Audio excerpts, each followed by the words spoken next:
ba sinabi sa'yo ang gusto ng makasama sa kanila? Ako rin makasama rin sa kanila sa buhay nila pagkatapos ng ginagawa naman nila. Ako ay tamad mo, wala naman akong kwentang tao.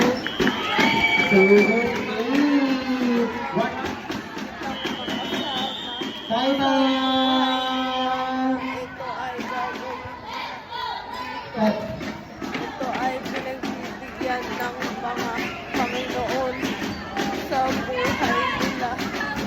Ako daw ay gusto makapiling ka sa amin.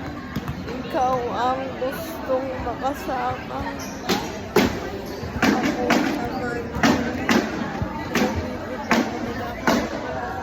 ginagawang masama.